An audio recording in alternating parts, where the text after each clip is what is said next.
Buenos días a todos, sean cordialmente bienvenidos a la sesión del día de hoy.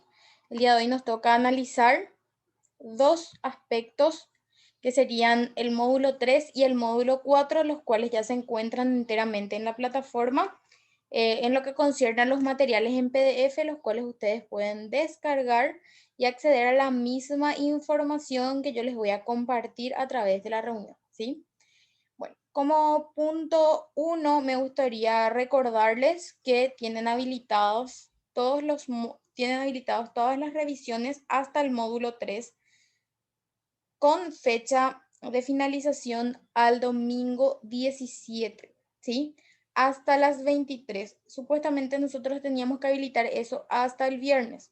Yo les di plazo hasta el domingo a las 23 a fin de que ustedes puedan tener más tiempo para trabajar, ¿sí?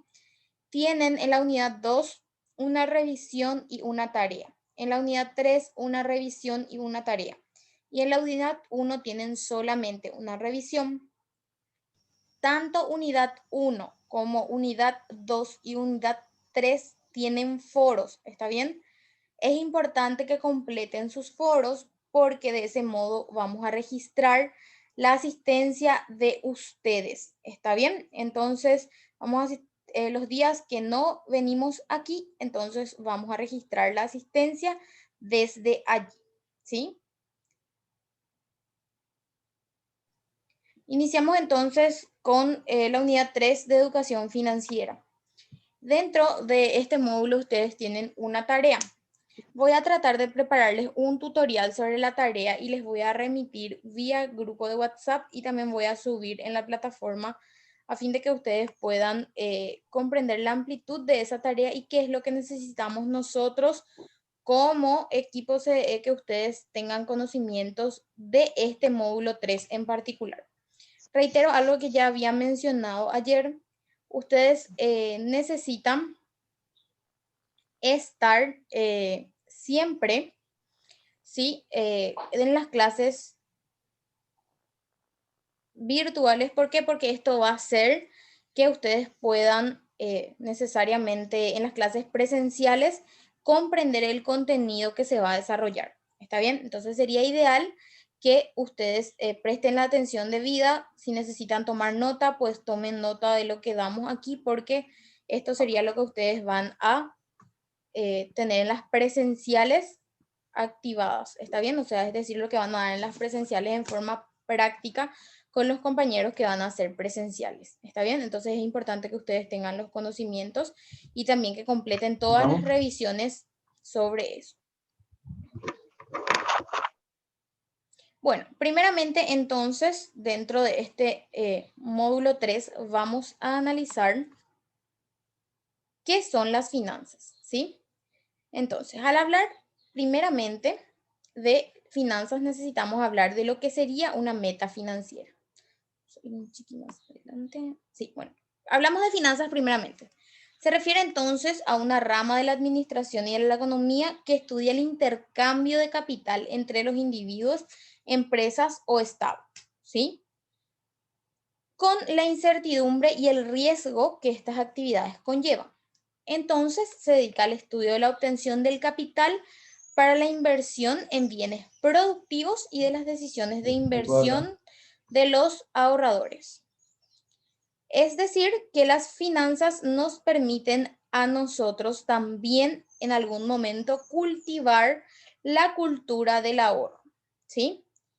Al hablar entonces primeramente de lo que sería una meta financiera, nos referimos al objetivo que se quiere lograr en un tiempo determinado, ¿sí? Empleando primeramente nuestro tiempo, por segundo nuestros esfuerzos, también todo lo referente a los recursos laborales y económicos de manera habitual y consciente. ¿A qué nos referimos entonces con esto? Que la meta financiera es lo que yo quiero lograr en un periodo de tiempo determinado, ¿sí? Bueno, entonces, como les decía, al hablar de una meta financiera sería lo que yo me propongo, ¿sí? Alcanzar en un periodo de tiempo determinado, ¿sí? ¿Y qué voy a requerir para eso? Primeramente voy a requerir un tiempo para estructurar la forma en la que voy a ahorrar, ¿sí? Y también en ocasiones voy a necesitar agarrar algún tipo de trabajo adicional para que yo pueda llegar a esa meta financiera. ¿Está bien? Entonces necesito fijar esa meta en un tiempo determinado y implementar en ella los esfuerzos necesarios como para poder lograrla, ¿sí? Esto en particular, este gráfico en particular que tienen allí, ¿sí? Les determina a ustedes primeramente la situación actual en la que ustedes se encuentran, ¿sí? Y posterior a ello, tenemos aquí el camino o los pasos que yo necesito, ¿sí? Para llegar al punto 3, que serían la situación futura que yo busco, ¿está bien? Es decir, la meta que yo me propuse alcanzar, ¿sí? Entonces, en cuanto a los pasos, decimos que serían los recursos que yo tengo, ¿sí? Y las acciones que yo necesito hacer para llegar a qué cosa, a mi meta personal, ¿sí? Esa meta personal necesariamente, ¿sí? Debe ser fijada de acuerdo a un plazo específico, ¿sí? Un periodo de tiempo. Y también, desde luego, en guaraníes, porque en este caso nosotros manejamos todo en guaraníes. Entonces, es importante que esa meta financiera esté especificada o esté estipulada en guaraníes. Bueno, en cuanto a el gráfico en sí, nos dice aquí que escribe cuál es la meta y cómo vamos a lograr llegar a esa meta, ¿sí? Siempre teniendo en cuenta el tiempo y la inversión que me va a llevar para, o sea, que va a conllevar para llegar yo a esa meta financiera. Entonces aquí tenemos el modelo del plan de meta financiera. En cuanto a eso, tenemos que tener en cuenta tres conceptos fundamentales. ¿Está bien? Primeramente, el concepto de presupuesto, que es en el cual yo voy a registrar tanto lo que recibo, que serían mis ingresos, ¿sí? Como los gastos que yo tengo, ¿sí? Dentro de un periodo de tiempo. Ese presupuesto puede ser semanal, quincenal o mensual, es decir, por semana, cada 15 o cada mes, ¿sí? En cuanto al ingreso, ¿qué quiere decir ingreso? Se refiere a la entrada de dinero, ¿sí? Que yo tengo a cambio de un trabajo o si llevo a cabo producción o si vendo productos o servicios, ¿sí? Y también esos ingresos pueden incluir las remesas. Y se preguntarán qué son las remesas. Pues es el dinero que nos pueden llegar a enviar a nosotros, nuestros familiares que viven en alguna otra ciudad o que pueden vivir incluso en otro país, ¿sí? Entonces los ingresos sería lo que yo recibo, ¿sí? Ese ingreso también puede ser diario, semanal, mensual, ¿sí? También puede ser quincenal, ¿sí? Y los egresos, en este caso, se refieren a los pagos por servicios, productos o compromisos financieros asumidos por la persona o la familia. Es destinar dinero para conseguir bienes o servicios. Entonces, los egresos serían los gastos que yo tengo, ¿sí? Entonces, tengan en cuenta esos tres conceptos. Presupuesto es es el que contempla tanto los ingresos y los gastos por un periodo de tiempo determinado, ¿sí? Que puede ser por semana, por quincena o por mes, ¿sí? Y los ingresos son lo que yo percibo en concepto de mi trabajo, ¿sí? Mi trabajo puede ser, por ejemplo, venta, puede ser producción o puede ser netamente trabajo, ¿sí? Y también las remesas se incluyen dentro de los ingresos. Y en cuanto a los egresos, serían los pagos de servicios. Por ejemplo, si yo pago luz, pago agua, pago teléfono, pago internet, entonces esos serían los egresos, ¿sí? Los gastos que yo tengo durante ese mes, durante esa semana, ¿sí? Ok, estamos, entonces continuamos, ¿sí? En cuanto a La fijación de ese presupuesto yo lo puedo hacer de diferentes maneras, ¿sí? Pero nosotros aquí elegimos un modelo de presupuesto sencillo en el cual ustedes van a poder utilizar ustedes y desde luego también ustedes van a poder compartir esto con sus alumnos, ¿sí? Que como habíamos dicho ya en la clase anterior, la meta que nosotros tenemos como Ministerio de Trabajo, Empleo y Seguridad Social a través del Centro de Entrenamiento del Emprendedor, lo que se busca es que ustedes estén capacitados para poder orientar y capacitar a los emprendedores que llegan a ustedes, ¿sí? Esa es la orden que la ministra nos da, que ustedes tengan la capacidad de explicarle a sus alumnos, ¿sí? Cómo actuar con sus emprendimientos. Si ya tienen, ¿sí? Y si ustedes en ese caso quieren crear también sus propios emprendimientos, pues ustedes ya conocen también, ¿sí? O sea, la idea es orientar al emprendedor que llega a ustedes, ¿sí? O en todo caso, motivarle a sus participantes a emprender, ¿sí? Pero hacerlo formalmente, ¿sí? Entonces, todo esto necesitan saber. Ellos necesitan saber qué es un presupuesto, qué son ingresos y necesitan saber también cómo plasmar eso en algo, ¿sí? Y este es el modelo de presupuesto que ustedes tienen aquí. Como observarán, primeramente nos determina el periodo de tiempo, ¿sí? Es decir, a qué plazo yo quiero hacerlo. Puede ser de forma semestral, puede ser quizás de forma anual, es decir, a 6 meses, a un año, ¿sí?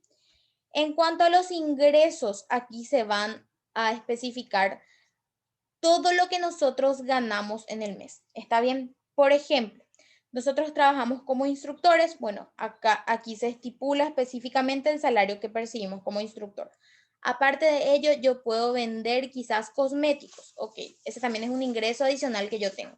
Entonces, también se le suma o se incluye dentro de la columna de ingresos. ¿Está bien? Ven que dice ingresos en azul, ¿sí? Entonces, aquí va a ir todo lo que yo gano en el mes. ¿Está bien?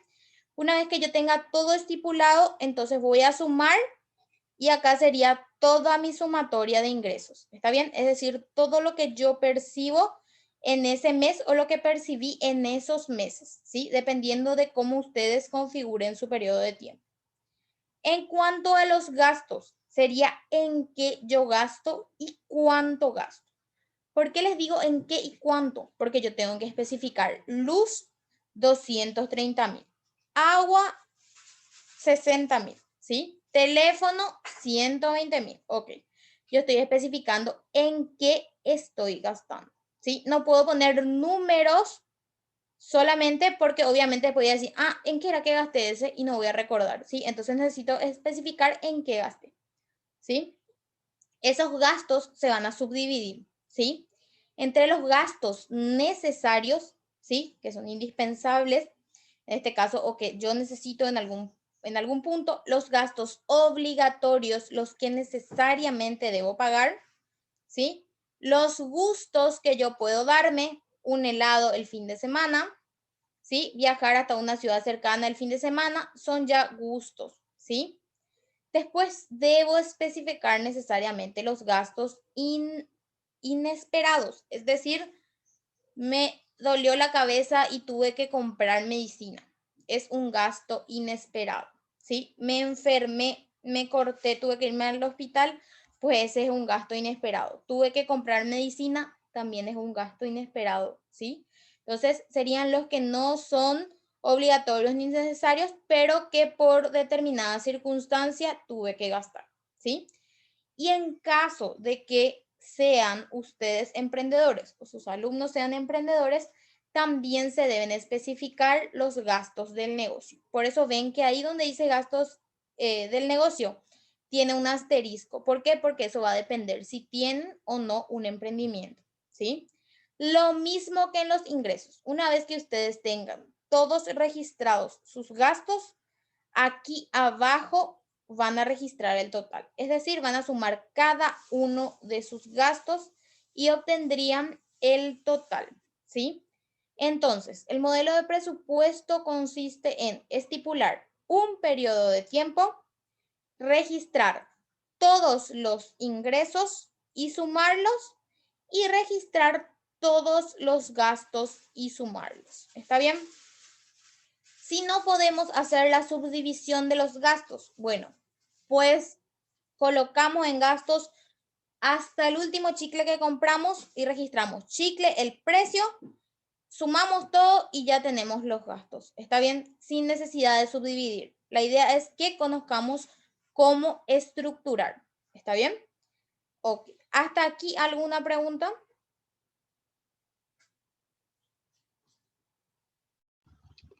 Muy claro, profe. Ok, continuamos entonces, ¿sí? Bueno, en cuanto al concepto de ahorro en sí, ¿sí? Decimos que el ahorro se refiere a guardar el dinero a fin de utilizarlo en un futuro, ¿sí? Es una decisión consciente sobre el uso de los ingresos, ¿sí? Es decir, que yo voy a guardar, en pocas palabras, una parte de mi ingreso para usarlo en algo en específico, ¿sí? Entonces, todas las personas, independientemente al monto de nuestros ingresos, nosotros podemos ahorrar. ¿Para qué vamos a ahorrar? Bueno, los ahorros sirven para gastos, para gastos que llegan inesperadamente a mí. Los ahorros pueden servir quizás para una inversión futura.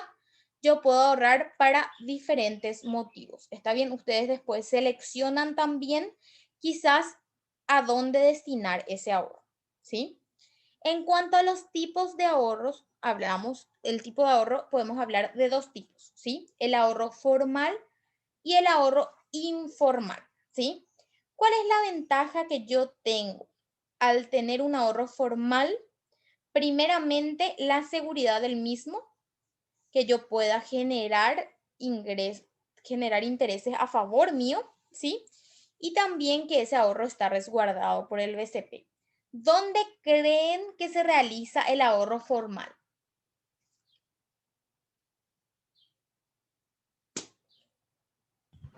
Los Profe, bancos, los profesor. ahorros formales se realizan normalmente en las entidades financieras, ya sea como cooperativa, caja, que tengan caja de ahorro. Ok, También se puede tener en cuenta corriente. exacto, muy buena respuesta. Entonces, los ahorros o el tipo de ahorro formal se realiza en una entidad bancaria, una entidad financiera, en una cooperativa, ¿sí? Entonces, es decir, yo ingreso ese dinero a un lugar en específico donde va a resguardarse, ¿sí? De no usar, ¿sí? Por eso muchas personas también eligen los ahorros formales, porque se van y depositan y queda allí. ¿Está bien? Que no pasa eso con el tipo de ahorro informal, ¿sí? ¿Por qué? Porque como bien dice ahí, quizás es muy cercano, accesible y de disponibilidad inmediata. Es decir, yo lo tengo quizás en una alcancía, lo tengo dentro de un cajón, lo tengo debajo de mi almohada, etcétera, ¿sí?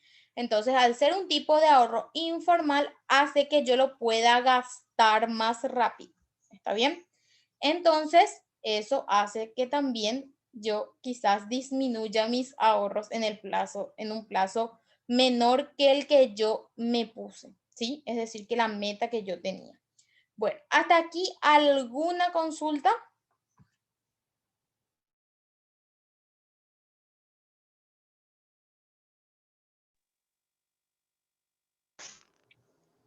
Todo muy claro, profe. Todo muy claro, profe. Ok, Comprendido todo, profe. muy bien. Existen otras ventajas para ahorrar. ¿Cuáles pueden creer ustedes que sean otras ventajas del ahorro?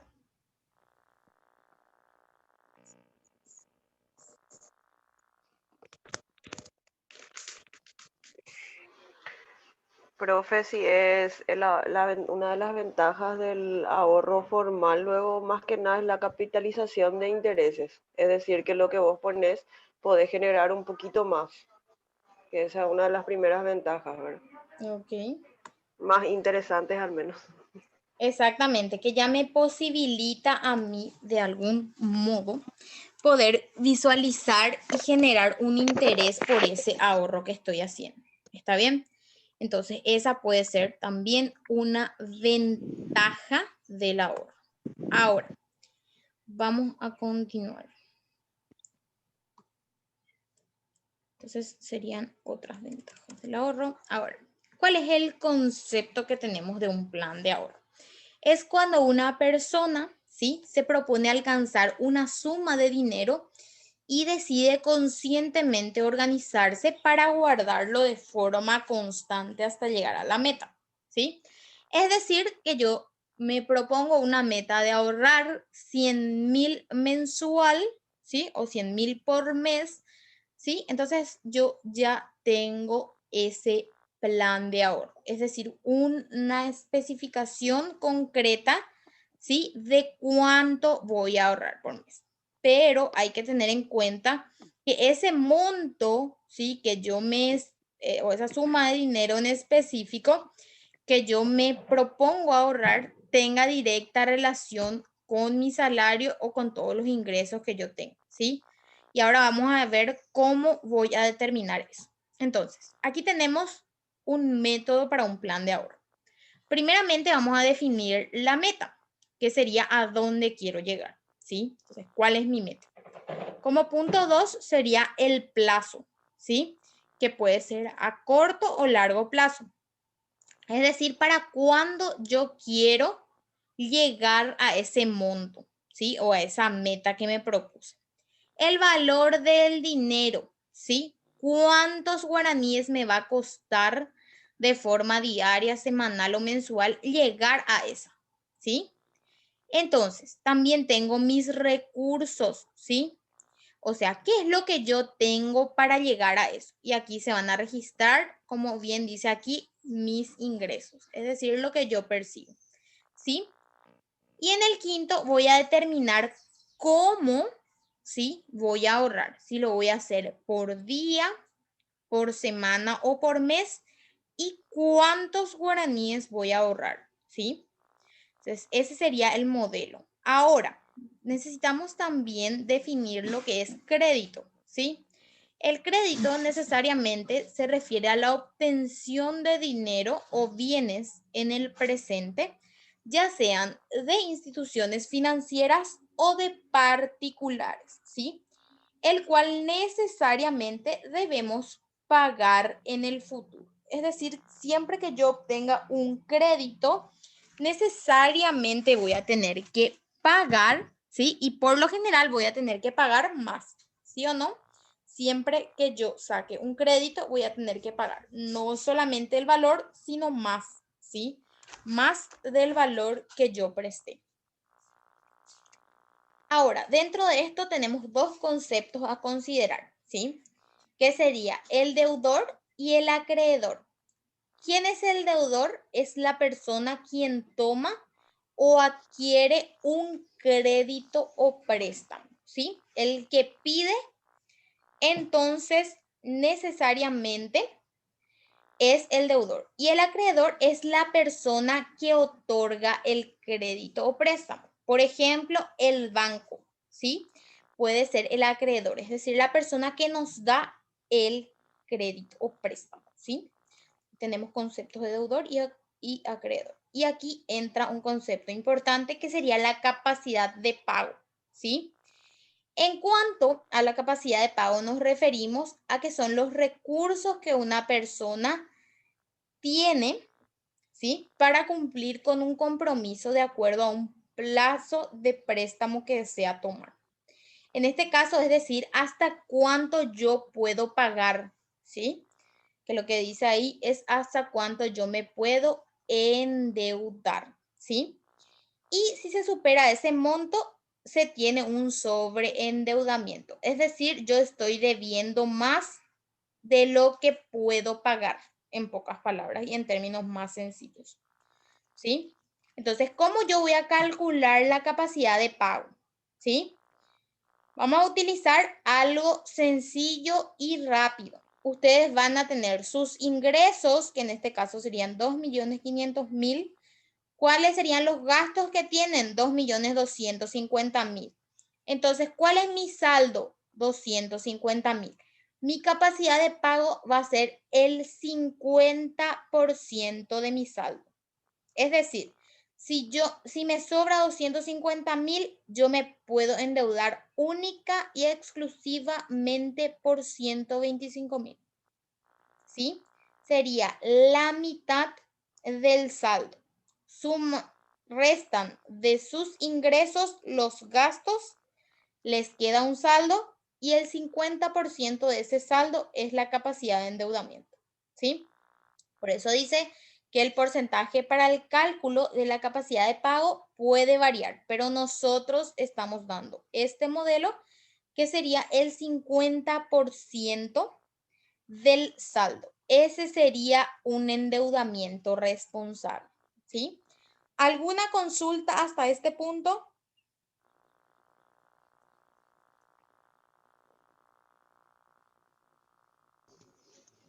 Ninguna, profe. Muy claro todo. Ok. Entonces, ¿cuál sería el consejo antes de acceder a un crédito? Primeramente debemos calcular nuestra capacidad de pago. Es decir, eso que acabamos de ver, que sea el 50% de mi saldo a favor. Recién allí yo puedo necesariamente tomar un crédito. Entonces, tenemos que ser conscientes de que esa deuda que nosotros vamos a tomar adquiere una responsabilidad para nosotros, ¿sí? Y esa responsabilidad es la responsabilidad de pagar, ¿sí? A fin de evitar atrasos, ¿sí? Y los pagos de intereses por moras y también malos historiales crediticios. ¿Por qué? Porque si yo debo y no pago, ¿sí? El Banco Central también me baja a mí, ¿sí? De posibilidades de seguir endeudándome, ¿sí? Y el banco después ya no me va a prestar. Entonces yo tengo que hacer un crédito o tengo que sacar un crédito de forma responsable, ¿sí? Siempre debo preguntar y tener en cuenta el plazo, ¿sí? Por cuánto tiempo, la tasa de interés y todas las penalidades que el banco o la financiera o la cooperativa me va a dar a mí si yo incumplo eso, ¿sí? Entonces, es importante tener un destino establecido para el crédito y no endeudarse si realmente no hay necesidad o urgencia de por medio. Es decir, yo voy a sacar un crédito sola y exclusivamente cuando necesito. ¿Está bien? No sacar un crédito porque saco un crédito, ¿sí? Sino tengo que tener ya un destino específico al cual se va a ir ese crédito, ¿sí? Entonces, el sistema financiero es lo que nos permite a nosotros relacionarnos entre individuos con las unidades económicas, instituciones y entidades financieras a través de los intercambios de productos, instrumentos y servicios, ¿sí? Los sistemas financieros permiten que el dinero se movilice dentro de una economía. ¿Está bien? Es decir, el sistema financiero permite que nosotros estemos en contacto con esas unidades económicas y las instituciones y entidades bancarias. ¿Sí? Bueno, en cuanto a 3 puntos importantes o 4 puntos importantes serían primeramente el ahorro, ¿sí? Que se puede hacer por una cuenta de ahorro a la vista, se puede hacer por una cuenta de ahorro a plazo fijo y por certificados de depósitos de ahorro. El crédito se puede hacer por consumo, por viviendas, por microcréditos, por productivos o del negocio en específico. Y los seguros pueden ser seguros de personas, seguro de vida, seguros de accidentes. Y los servicios serían las transferencias que nosotros podemos realizar dentro del país, que serían las nacionales, y fuera las internacionales, y también los pagos de servicios. Entonces, estos serían los productos y los servicios financieros.